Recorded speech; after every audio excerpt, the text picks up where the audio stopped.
जय हिंद साथियों। आज हम सुप्रीम कोर्ट में हुए chief justice of India BR. Gavai के साथ हुए मामले के बारे में बात करेंगे, जिसने पूरा देश में बवाल मचा दिया है।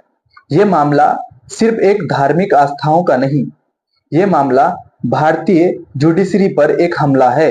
ये मामला सिर्फ एक टिप्पणी या फिर धार्मिक आस्थाओं पर चोट नहीं, यह भारत की न्याय व्यवस्था, मनुवादी सोच, हिंदुत्व की कट्टरता की एक आईना दिखाता है। सोमवार को सुप्रीम कोर्ट प्रीसिडिंग के दौरान एक राकेश किशोर नाम का व्यक्ति सुप्रीम कोर्ट के जज वी.आर. गवाई को जूता फेंक कर मारने की कोशिश करते हैं और कोर्ट के अंदर चिल्ला चिल्ला कर बोलता है, सनातन की अपमान नहीं सहूंगा।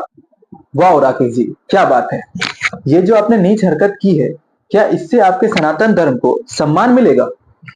आपके हरकतों से यही लगता है कि आप एक मेंटल पेशेंट होंगे। ये सब हरकत करके आप सनातन धर्म को सम्मान नहीं, अपमान कर रहे हैं। सनातन सिर्फ धर्म नहीं, ये जीने का तरीका है।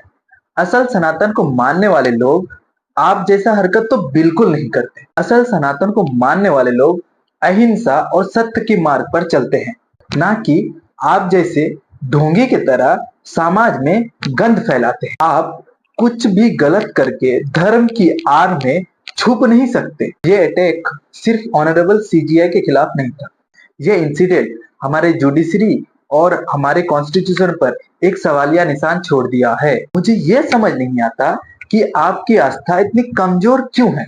किसी के कुछ बोलने से आपकी आस्था को चोट कैसे पहुंच जाती है। चीफ जस्टिस गवाई ने तो बस ये कहा था कि अगर आपके किसी भगवान में भक्ति है तो जाकर अपने भगवान से मांगिए। मुझे इसमें कोई अपमान वाली बात तो नहीं लगती, क्योंकि हम सब अपने अपने भगवान से कुछ ना कुछ मांगते रहते हैं। जहां तक बात आती है सनातन की अपमान की, क्या आप अपने जीवन में सनातन के सारे वसूलों को माना है? मुझे पता है इसका जवाब ना है।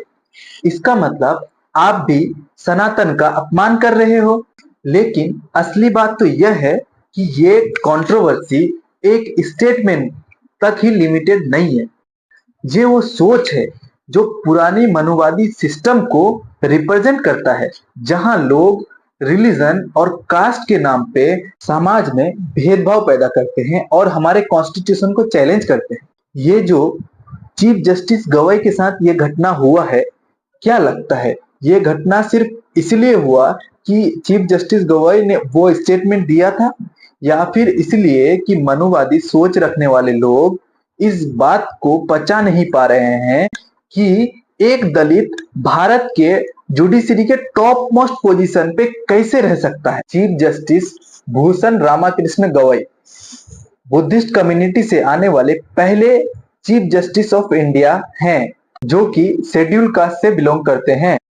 इससे पहले के.जी. बालाकृष्णन पहले शेड्यूल कास्ट से आने वाले चीफ जस्टिस ऑफ इंडिया बने थे। क्या चीफ जस्टिस गवाई दलित समाज से आने के बाद भी इतने पढ़े लिखे हैं, सेकुलर थिंकिंग रखते हैं, भारत के चीफ जस्टिस बन चुके हैं, मनुवाद का समर्थन नहीं करते?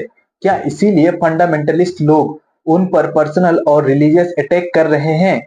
चीफ जस्टिस गवाई के साथ ऐसा ही एक मामला मुंबई में 2025 को हुआ था, जहां पे चीफ सेक्रेटरी और पुलिस कमिश्नर ने प्रोटोकॉल में आने से मना कर दिया था।